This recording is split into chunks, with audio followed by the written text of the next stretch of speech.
we have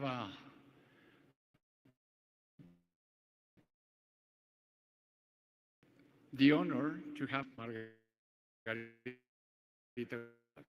Thank you very much for coming.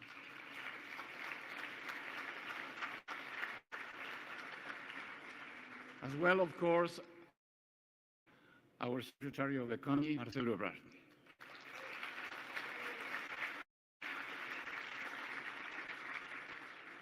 Ambassador Tsutsilla, who is the Chief Officer, our most important representative with Mr. Komiyama and Madame Serizawa, but Mr. Tsutsilla, he's Executive Director of STS headquarters in Japan.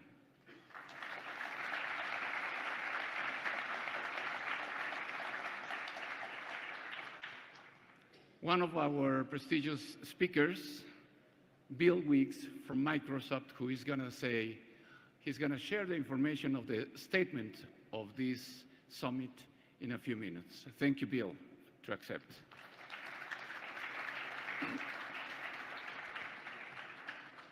Someone very special that Mr. Ebrard introduced to us a couple of hours ago is Professor Pavel Kavat.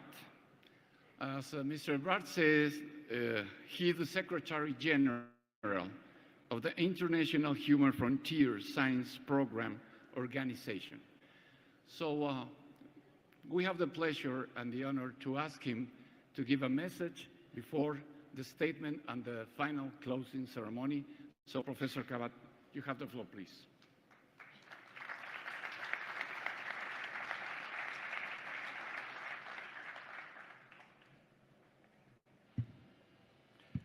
Very good late afternoon, ladies and gentlemen,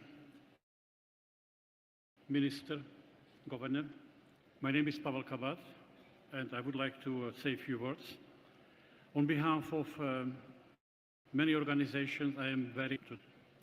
Before I do that, I would like to pay my due respect to all of you, especially to the Minister and to the Governor, because how these things happened. 2 years ago, at Kyoto Forum, we first met, and I heard about the STS Forum Latin America.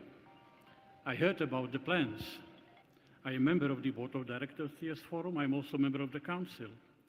But you know how it goes. You are busy, and in the end, you end up to come here just a week before realizing how this would be. It is simply amazing, Minister and Governor, what you did here. It is probably the most successful regional forum I have ever seen. So I would like to thank you.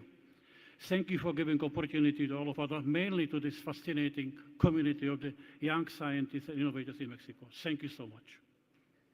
I am standing here.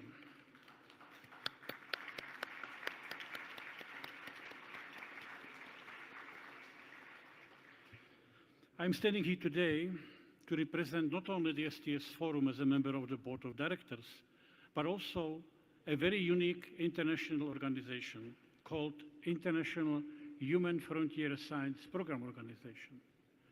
That organization is about science, technology, innovations in the multilateral international context.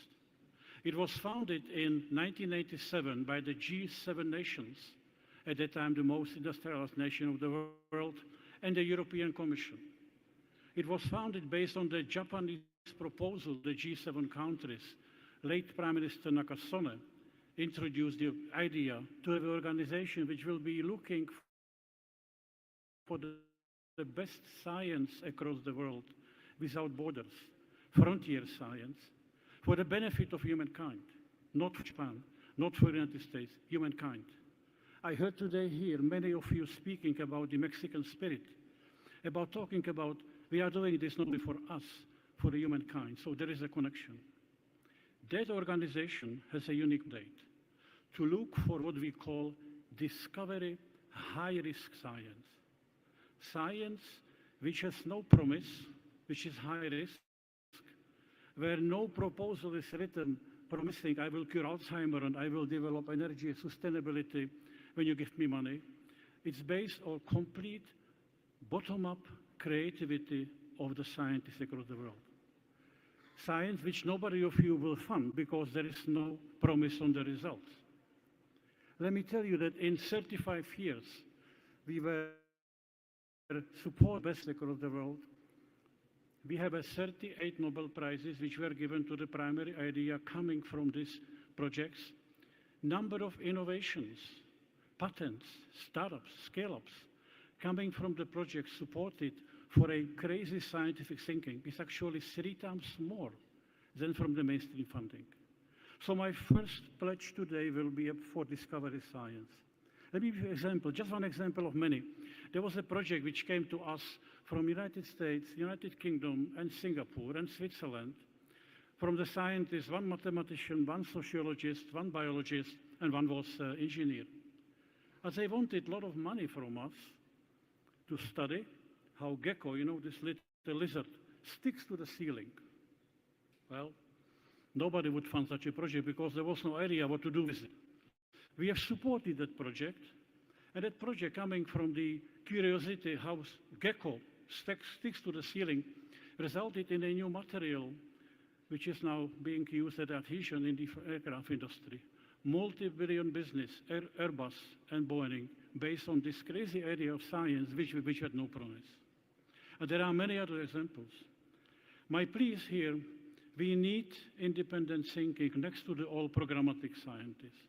So please give space to the courage, give space to the risk. I am traveling the world and talking to funding agencies, my colleagues, you know, allocate like 5%, maybe % of your budgets to this completely free way of doing international science. It will pay back enormously.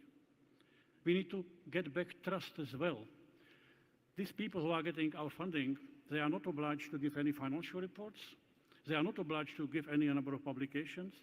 They just do what their intuition in the scientific discoveries does. And it pays back. In 35 years' time, no single misuse of any money. We are giving a lot of money to international teams, and only discoveries and excellency came. So my first pledge is, in Mexico, in Latin America context, when you talk about future, think about there is a space for a discovery, high-risk, high-gain science, which pays back in many ways, including the industrial innovation which we talk about today. My next comment is about North-South gap. You know, we are in Mexico here. I just came back from Chile and from Brazil 2 weeks ago. And there is still this perception that there is a global North and global South. I don't believe in it. In my view, there is a boy working somewhere outside here in Cuernavaca who has a brain to become Nobel Prize winner. We only need to find a way how to accelerate that process. We are hopelessly outdated in the way how we try to help to each other. If there is a boy like that, he may get into UNAM, he may get a fellowship to come to Harvard to get a PhD, etc., etc., etc. Well, I'm from Netherlands. If there is a boy in Cuernavaca kicking the ball in a nice way, Ajax Amsterdam will find him and get him in 2 years to the Premier League. We need to find a way how to get a new way of thinking about bridging the global South and global North gap. And we have a number of examples how we can do it in international context. So my invitation to the Mexican community to think with us about how to do that, because there is so much talent. Somebody said here in this panel this afternoon, difference between this panel, this STS forum, and Kyoto is there are so many young people, inside and outside. They are all big talents. We just need to facilitate them better and faster. My last comment is about innovation cycle. I am from the generation, like many of you in the front seat here, academic, having more than 100 plus PhD students in Netherlands and across the world, teaching them how to do the academic job and teaching how to reach out a little bit, but not really giving them any advice about how to enter the innovation cycle. Innovation cycle nowadays, it's extremely fast. In my 5 minutes talk, many discoveries were made that some of you already said it today. So what to do? I don't believe anymore that we need to wait until a PhD student produces PhD thesis and then to say, go to some officer at your university who can help you to start up. No, we need to establish a dialogue, a daily dialogue between those brilliant minds we are supporting to do science and those who can help them to discover space to innovate, to discover potential in their science. So I'm praying here for fora where these young scientists, being supported by any scheme you have here or in Brazil or Chile, wherever you are, and the innovators, chief science officers from the companies, actually to have a meet and greet sessions, to talk to each other, just to spread the virus, right, across each other. I think this is very, very important for the fastening of the innovation cycle. New way of thinking about that. Other than that, I would like to thank you for having me here. I'm also here to invite Mexico, and I already with Chile to join our organization. We have been talking with the ministers. Hopefully this will happen. I think there will be enormous benefit to the world, because yes, you are thinking for humankind benefit, but also to Mexico itself. Thank you so much again.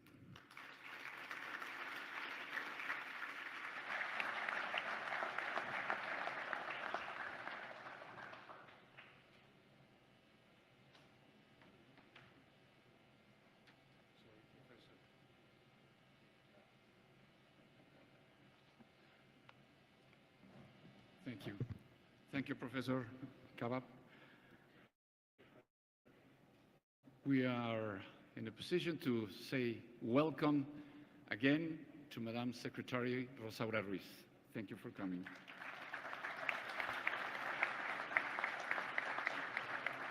And of course, the Vice Minister, Undersecretary, Raquel Cerur. Thank you very much for coming.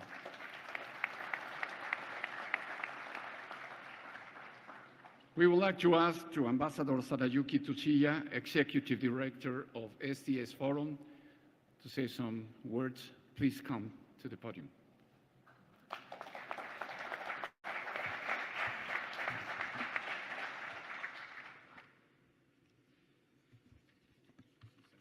Yes, thank you.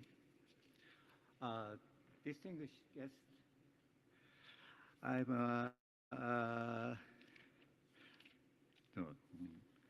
Sadayuki Tsuchiya, Executive Director of the Science and Technology Society Forum.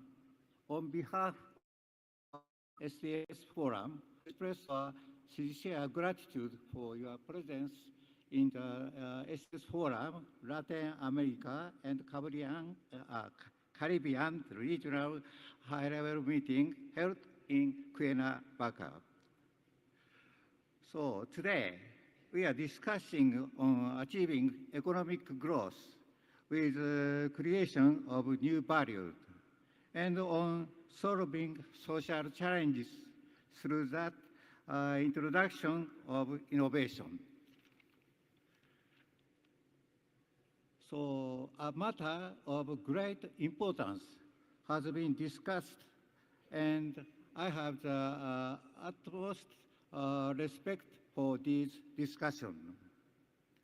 We hope to move forward with examining the technical feasibility and industrial applicability of these results.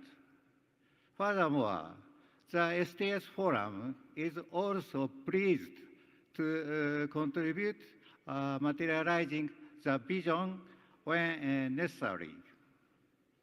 Today's forum proved highly productive, with progressive discussion through active networking among participants from diverse backgrounds. I'm very much looking forward to seeing how today's networking outcome will develop into setting innovative objectives and vision. Additionally, as a STS Forum, we plan to link appropriately discussion in today's meeting to the STS Forum plenary meeting to be held in Kyoto in October. Similar to discussion in Europe and the United States to further expand networking. We strongly expect you to participate in further discussion at the STS Forum in Kyoto in October. I conclude my remarks by expressing my expectation that STS Forum, Latin America and Caribbean high-level meeting will develop as global center of innovation. Thank you very much.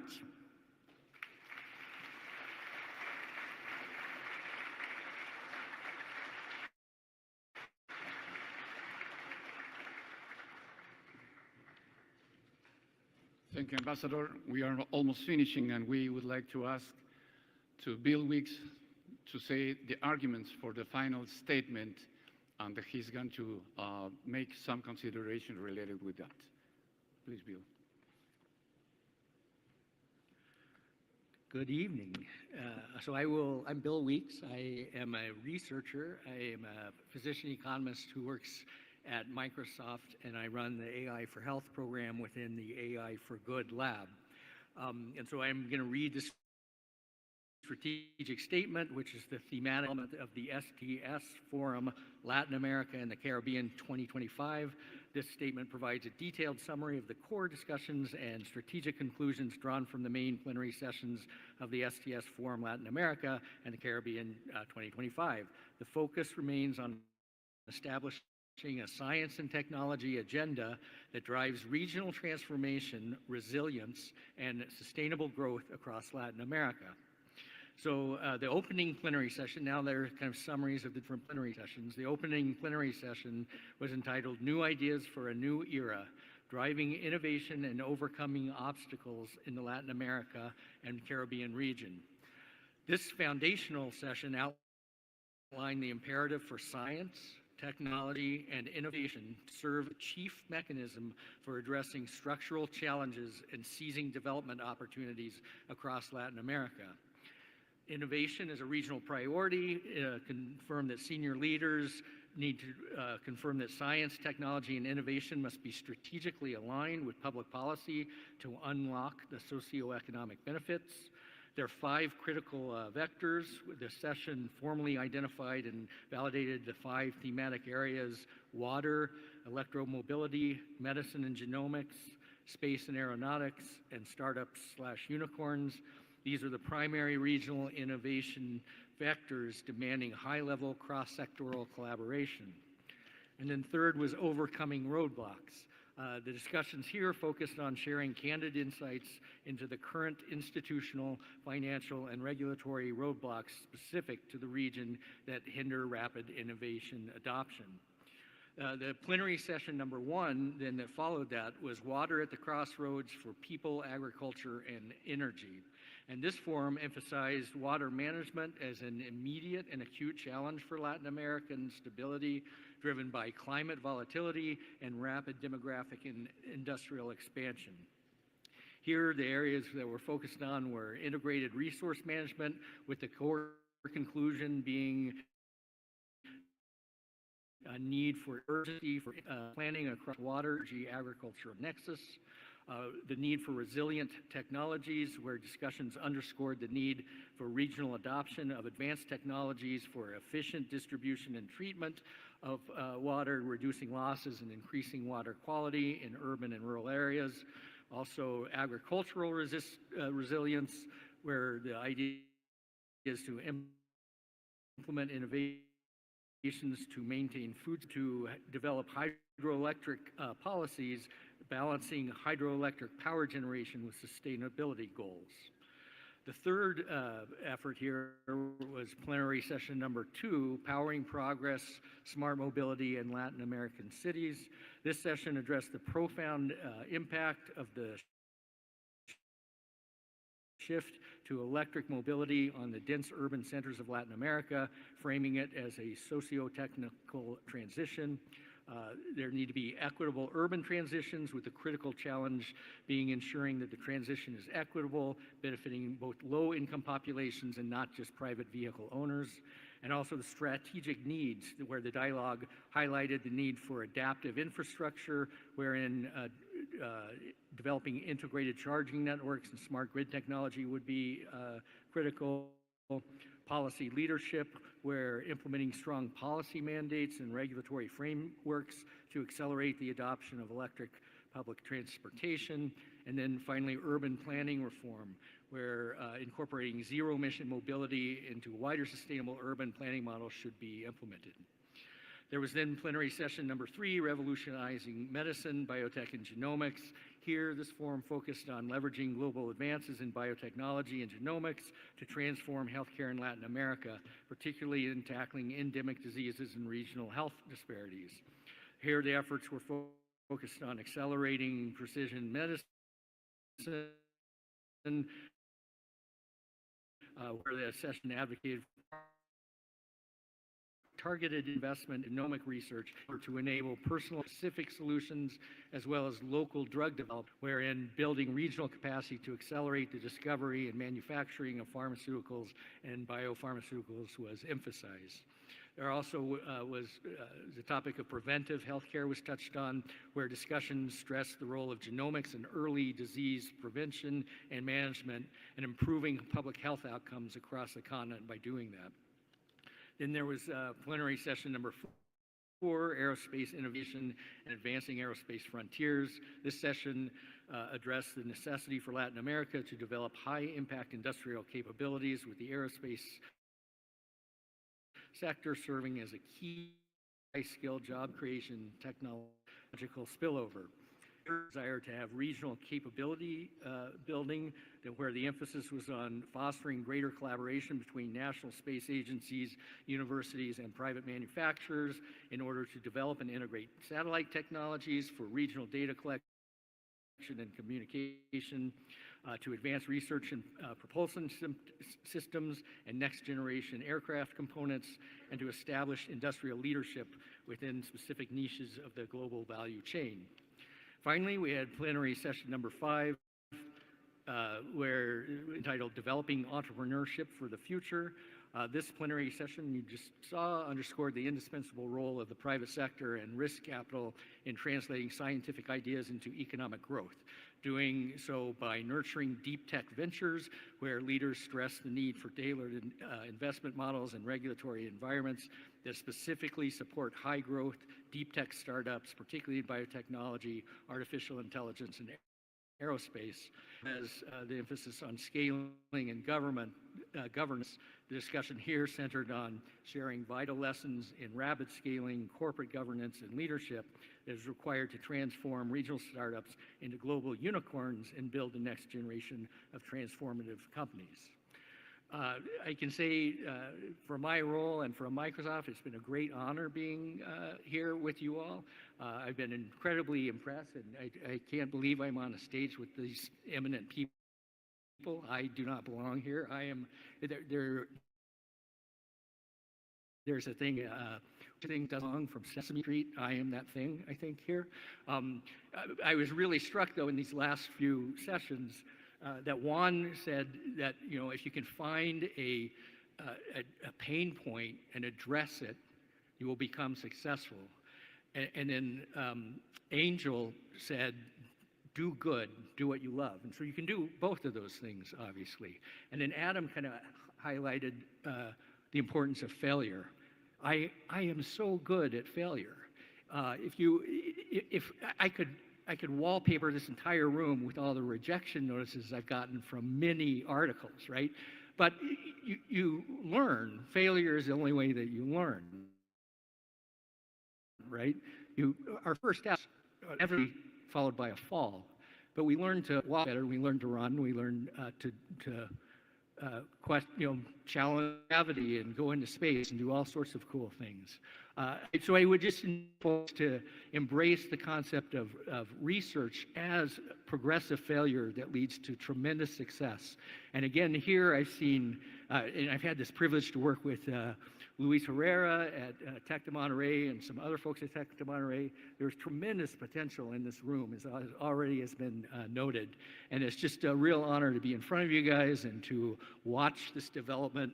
And I don't wish failure upon you, but fail in order to succeed, and I think you will be tremendously successful. Thanks so much.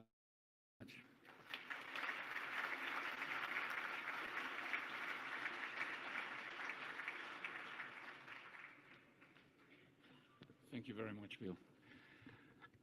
Well, may I ask the honor to invite you, Mr. Secretary Ebrard, for the final conclusions. Thank you, Professor.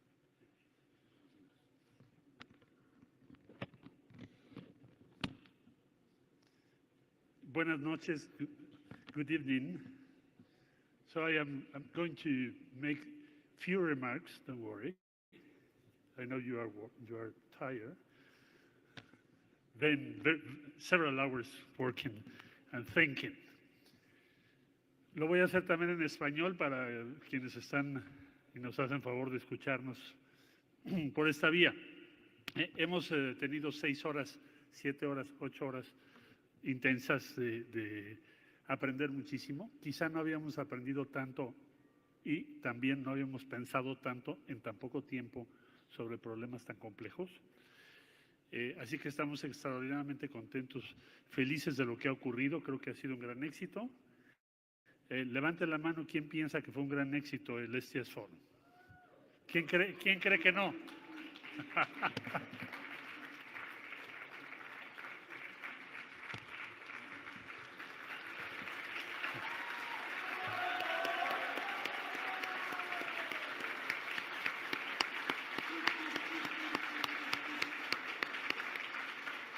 So this means that you want to follow new sessions, maybe next year. Madame Yu Serizawa, present here, please give, come on. Look. Madame Yu Serizawa is the coautora de esta reunión. Thank you, Madame Serizawa.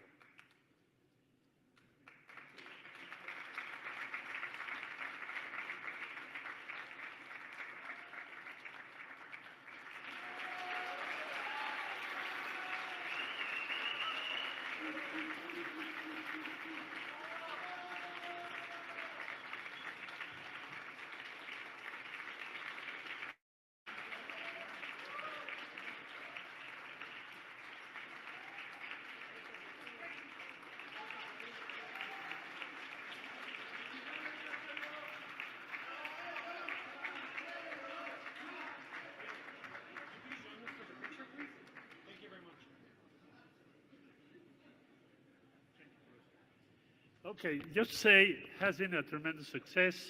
Thank you very much, everyone, for joining us in Cuernavaca, Morelos. A very suggestive, important dialogue, I think. We have new questions, many answers, I think, about electromobility, health, what to do in order to improve entrepreneurship in our country. And essentially, we are doing a lot of things. We have the 3 communities that I mentioned in the morning, and we are going to move everything because you can feel the energy in the exhibition with the young people, with the people which has been in the panels, in the sessions.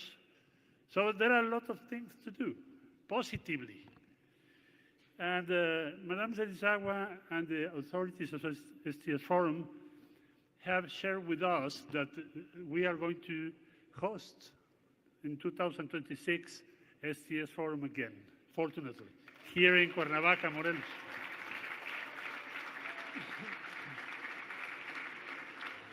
So, thank you, muchas gracias a todas y a todos. Has been great to be here.